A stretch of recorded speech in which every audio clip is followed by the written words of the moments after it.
செயலாளர் சரவணன் அவர்களின் புதல்வி திவ்யா தர்ஷினி அவர்கள் மின்சார சிக்கனம் பற்றி ஒரு நிமிடங்கள் பேசுவார்கள்.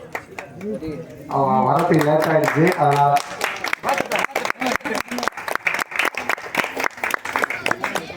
அனைவருக்கும் வணக்கம். நான் என்ன சொல்ல போறேன் அப்படின்னா, எனர்ஜி கன்சர்வேஷன் அப்படின்னா மின்சார சேமிப்புன்னு சொல்லுவாங்க. அது எதுக்கு இந்த ஜென்ரேஷன் வந்து ரொம்ப முக்கியம் அப்படின்னா, ஃபர்ஸ்ட் எல்லாருக்குமே வந்து எனர்ஜி அப்படிங்கிறது வேணும். நம்ம டெய்லி வந்து ஏதாச்சும் ஒரு வேலை செஞ்சுட்டு தான் இருப்போம். இப்போ காலையில எழுந்தோடனே நம்ம சாப்பிடாம ஏதாச்சும் செய்ய முடியுமா? முடியாது. அப்பனா அதுக்கு ஒரு எனர்ஜி தேவைங்கிறதுக்காக தான் நம்ம சாப்பிட்டுட்டு அதுக்கப்புறம் என்ன ஏதாச்சும் ஒரு வேலைக்கு போறதாகவும் இருக்கட்டும், ஏதாச்சும் வேலை செய்யறதாகவும் இருக்கட்டும், எனர்ஜி அப்படிங்கிறது ரொம்ப ரொம்ப முக்கியம். அந்த எனர்ஜி இருந்தா மட்டும்தான் நம்மளால வந்து நெக்ஸ்ட் ஒர்க் வந்து பண்ண முடியும். அதே மாதிரிதான் இப்போ வந்து கரண்ட், இப்போ இந்த ஜென்ரேஷன்ல கரண்ட் இல்லாம யாருமே இருக்கிறதே கிடையாது. எல்லாத்துலயும் இப்போ வந்து கரண்ட் வந்துருச்சு. இப்போ எலக்ட்ரிக்கல் வெஹிக்கிள்ஸ்லயும் இப்போ எலக்ட்ரிக்கல் வெஹிக்கிள்ஸ் மாறுறதுக்கு வந்தாச்சு, அந்த நிலைமையில வந்தாச்சு. அப்படிங்கிறப்போ கரண்ட் அப்படிங்கிறது ரொம்ப வந்து இப்போ ஒரு இம்பார்ட்டன்ட் ஒன்றா இருக்கு. அதுலயே வந்து டைப்ஸ் ஆஃப் எனர்ஜி இருக்கு. Wind energy, solar energy, water energy, அதுல நிறைய டைப்ஸ் இருக்கு. முக்கியமா வந்து ரினியூவபிள், நான் ரினியூவபிள் அப்படின்ட்டு 2 எனர்ஜி. ரினியூவபிள் அப்படின்னா அது வந்து நமக்கு கிடைச்சிக்கிட்டே இருக்கும், நேச்சுரலாவே கிடைக்கும். அதனால வந்து யாருக்குமே வந்து அஃபெக்ட் அப்படிங்கிறது கிடையவே கிடையாது. ஃபார் எக்ஸாம்பிள் சோலார் வந்து இப்போ சில வீடுகளெல்லாம் வந்து சோலார் பேனல் வச்சு அதுல இருந்து நம்ம வந்து எனர்ஜி வந்து எடுத்துக்கிறோம். அந்த மாதிரி வந்து நம்ம மாத்துறோம் அப்படின்னா நம்ம வந்து வெளில இருந்து எங்கேயுமே எனர்ஜி வாங்க தேவையே இல்லை. நம்ம வீட்டுக்கு நம்மளே அந்த சோலார் பேனல் வைக்கிறது மூலியமா, சூரிய ஒளி மூலியமா அந்த எனர்ஜி நம்ம வீட்டுக்கே நம்மளுக்கே வரும். அப்படி எக்ஸஸா இருந்துச்சு அப்படின்னா அது நம்ம வந்து அந்த எனர்ஜி வந்து நம்ம கவர்மெண்ட்டுக்கு கொடுக்கலாம். அந்த மாதிரியும் சில இடத்துல பண்ணிட்டு இருக்காங்க. நெக்ஸ்ட் அதே மாதிரி விண்ட் எனர்ஜி அப்படின்னா காத்து, அந்த சைட்ல நெய்வேலி, அந்த சைட்ல கூடங்குளம், அந்த இடத்துல எல்லாம் வந்து விண்ட் எனர்ஜி வந்து நிறைய வச்சிருக்காங்க. கரூர் போற இடத்துலயும் நிறைய எடுத்துட்டு போய் ஊருக்கு போயிருந்தீங்கன்னா பார்த்துருப்பீங்க. அங்கேயும் வந்து நிறைய இந்த மாதிரி வந்து காத்து சுத்துறது மூலியமா வந்து நமக்கு எனர்ஜி கரண்ட் வந்து ப்ரொடியூஸ் ஆகுது. அதெல்லாம் வந்து நேச்சுரலா. அதுவே நான் ரினியூவபிள் அப்படின்னா ஃபாசில் ஃபியூவல், கோல், கரி அந்த மாதிரி சொல்லுவாங்க. அது என்ன அப்படின்னா நிறைய வந்து பறவைகள், விலங்குகள் எல்லாருமே, மனுஷங்க அவங்களெல்லாம் வந்து இறந்ததுக்கு அப்புறமா சாயில்ல அது போய் டீகம்போஸ் ஆகி அது பல வருஷம் ஆகும் அங்க நடக்கிறதுக்கு.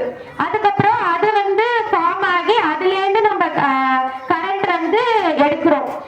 அது என்ன பண்ணும் அப்படின்னா எல்லாருக்குமே வந்து ரொம்ப பாதிப்பா இருக்கும். அது மூலியமா நிறைய எஃபெக்ட் வந்து பீப்புளுக்கு உண்டு. ஆனா வந்து ரினியூவபிள் அப்படிங்கிறது மூலியமா எந்த எஃபெக்ட்டுமே கிடையாது. அது ஜீரோ எஃபெக்ட், நோ எஃபெக்ட் தான் அந்த ரினியூவபிள் எனர்ஜி. ஆனா முக்கால்வாசி நமக்கு கரண்ட் எங்கேருந்து வருதுன்னா அந்த கோல் எரிக்கிறது மூலியமா தான் வருது. அந்த கோல் வந்து இப்போதைக்கு வந்து நம்ம ஜென்ரேஷனுக்கு நம்ம யூஸ் பண்ணிட்டு இருக்கோம். அது வந்து ஃபியூச்சர் ஜென்ரேஷனுக்கு வந்து கம்மியா தான் இருக்கு. நம்ம வந்து கரண்ட் எடுக்கிறதுமே 70% அந்த கோல் மூலியமா தான் நம்ம எடுக்கிறோம். இப்போ ஒரு சுச்சுவேஷன் வருது, இந்த மாதிரி நம்ம யூஸ் பண்ணி அதை எல்லாமே எடுத்துடுறோம். அது ஃபார்ம் ஆகுறதுக்கு நிறைய வருஷம் ஆகும். இப்ப யூஸ் பண்ணி அதை எடுத்துட்டோம்னா இப்ப அது இல்ல அப்படின்னா எப்படி நீங்க கரண்ட் இல்லாம வாழ முடியுமா? யாராச்சும் முடியாது. அப்ப அதனாலதான் நம்ம சொல்றோம் எனர்ஜி கன்சர்வேஷன், மின்சார சேமிப்பு அப்படின்னு சொல்லிட்டு சொல்றாங்க. அது எப்படிலாம் பண்றான்ட்டு நிறைய இப்போ 17 சஸ்டைனபிள் கோல்ஸ் அப்படின்ட்டு இருக்கு. சஸ்டைனபிலிட்டினா ஒண்ணும் கிடையாது, நிலையானது அப்படின்னு ஒரு அர்த்தம். இப்போ வந்து சோலாரு, விண்டு அதெல்லாம் கிடைக்காம இருக்கிறதே கிடையாது, வந்துகிட்டே தான் இருக்கும். அது எல்லாமே நிலையானது. இப்போ கோல் அப்படிங்கிறது சஸ்டைனபிள் கிடையாது. அது வந்து நம்ம யூஸ் பண்ணிட்டோம்னா அதுக்கப்புறம் அது ஃபார்ம் ஆகி அதுக்கப்புறம் தான் நம்ம தோண்டி அதை எடுக்க முடியும். அதனாலதான் நம்ம வந்து அந்த எனர்ஜியை வந்து வேஸ்ட் பண்ணாம பாதுகாப்பா வச்சுக்கணும் அப்படின்னு சொல்றாங்க. இப்போ வந்து ஃபாசில் ஃபியூல்ஸ்னால நிறைய எஃபெக்ட் நடக்குதுன்னு நான் சொல்றேன். அது மூலியமா நம்ம என்ன பண்ணலாம், அது நம்ம யூஸ் பண்றோம். பட் அடுத்த ஜெனரேஷனுக்கு நம்ம எப்படி வந்து அதை கொடுக்க முடியும் அப்படின்னா ப்ரொடியூஸ் பண்றோம். யாருக்கெல்லாம் தெரியும்னு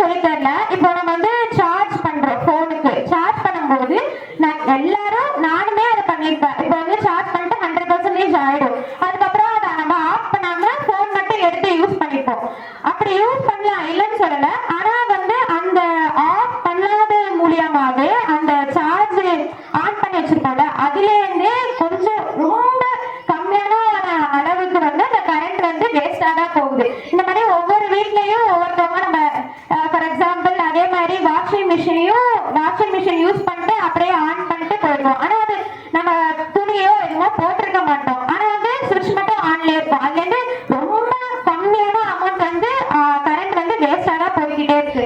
அதே மாதிரி ஒவ்வொரு வீட்லயும் பண்றது மூலியமாவே அதுல இருந்து கொஞ்சம் கொஞ்சம் அமௌண்டா வந்து எனர்ஜி வந்து அந்த கரண்ட் வந்து வேஸ்டா போகுது. அது எல்லாமே நம்ம பண்ணாம இருந்தா கூட அதுல இருந்து நம்ம நெக்ஸ்ட் ஜெனரேஷனுக்கு வந்து நம்ம அந்த கரண்ட்டை கொடுக்கலாம், இல்ல சேவ் பண்ணி நம்மளுக்கு எப்பயாச்சும் தேவைங்கிறதுப்போ அப்ப அதை யூஸ் பண்ணிக்கலாம். அதுக்கப்புறம் வந்து ஜியோ தெர்மல் எனர்ஜின்னு ஒண்ணு இருக்கு. அது என்ன அப்படின்னா எர்த் வந்து ஹீட் ஆகும். உலகம் வந்து ஹீட் ஆக முடியாம அந்த ஹீட்ல இருந்து நம்ம வந்து அந்த எனர்ஜிலாம் எடுக்கிறோம். இவ்வளோ கஷ்டப்பட்டு தான் அந்த எனர்ஜி நம்ம அந்த கரண்ட் அப்படிங்கிறது வந்து நம்ம வீட்டுக்கு வருது. நிறைய கன்வெர்ட் பண்ணி எல்லாம் பண்ணி நம்ம வீட்டுக்கு வருது.